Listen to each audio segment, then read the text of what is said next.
the change and shift in the Indian position at the United Nations bodies by abstaining from resolutions critical of Israel has further strengthened the bilateral relations between India and Israel. And this is for the first time in the last 25 years that the relations, the harmony between two nations has actually catapulted to those very levels. We are joined by the head of Economic and Trade Wing, Mr. Barak Granot, who is here in Chandigarh to attend TICON 2017. Happy to have you here, Barak. Good evening. Well, we just want to know, 2017, it seems to be an year of massive collaborations between the two nations, and especially in the defense sector and to counter terrorism. And which are the sectors you think that both nations can really collaborate and further strengthen the relations? First of all, Israel and India have already been making a lot of collaboration in the agricultural sector, horticulture, everything got to do with the water recycling, water management. We have desalination plant being built by Israeli companies in the south of India, and we have just recently heard about a new water project that's going to be implemented in Delhi itself to clean the sewage canals that are going all the way to the Yamuna River. So all in all, I believe that alongside collaboration in the defense sector, collaboration in the smart city, water management and agriculture is expected in 2017 indeed. This part of the country, especially Punjab and Haryana, and both being the agrarian states, they actually look forward to have collaborations in the food processing sector, as there is a huge sentiment that's gathering steam that farmers in both these agrarian states, they're not paid that well, and rather the input cost over the time has multiplied substantially, that is up to 50%. So how can actually Israel help these very farmers in India? Israel has an advanced agricultural technologies, advanced water utilities that brings urban waters back to reuse in the agricultural sector, in the fields.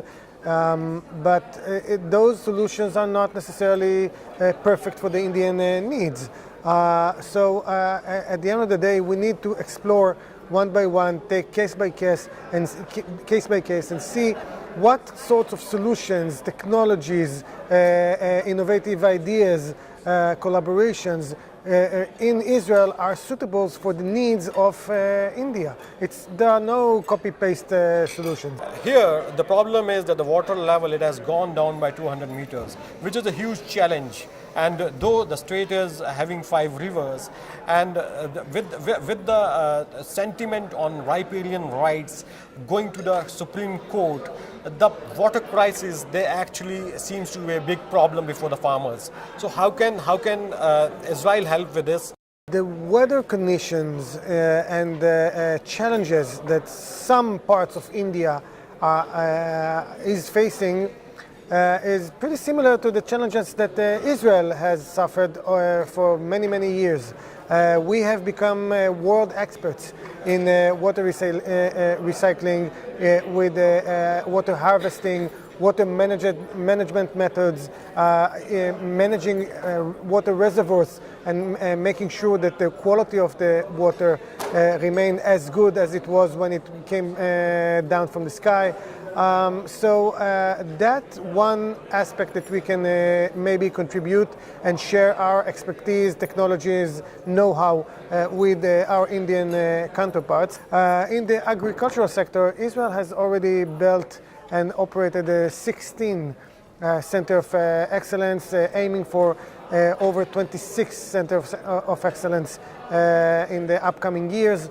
And those Center of Excellence, Indo-Israel Center of Excellence, sponsored by the Indian central and state governments all over India, are a great learning place, melting pot that enable experts from all sides to go there and to see what is working, what is not working, what can be implemented in the Indian market, and what can be remain in Israel.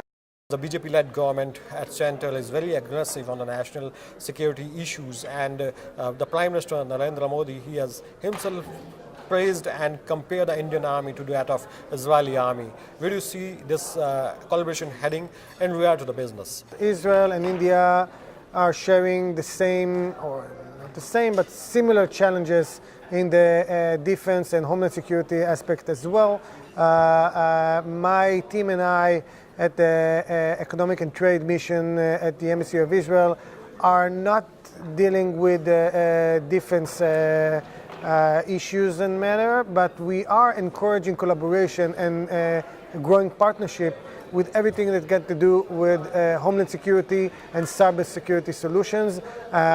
Just a few months ago in November, we had, I guess it was 24 delegations coming from India to HLS and Cyber mega conference in Israel in order to exchange views, know-how, knowledge about these sectors. We heard from GMR that they are planning to implement Israeli homeland security systems in order to better protect the passengers. We're looking forward to see additional collaboration just like this with the various partners in the Indian market. You just attended a networking function here to evening.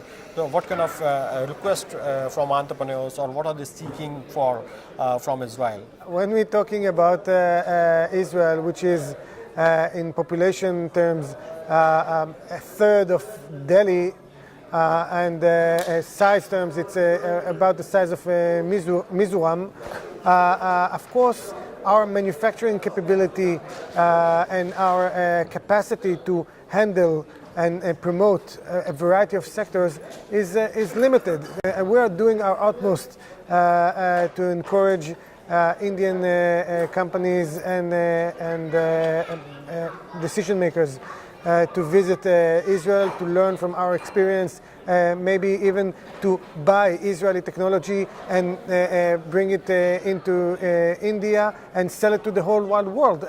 Naturally, Israel is facing difficulties to sell to certain countries that are hostiles or less friendly, or don't really like to see made in Israel on the product itself, and I think that sort of partnership where an Israeli technology is being bought and implemented and by an Indian company, and the manufacturing is being done here in India with the manufacturing capability of the Indian industry, I think it's a win-win for all sides. With the President of United States of America, Donald Trump, banning Islamic nations, the entry of these very Muslim residents from these very 7 countries to United States of America, do you think this hampering bilateral relations of Israeli? Do you think this will hamper growth of Israeli economy in the future?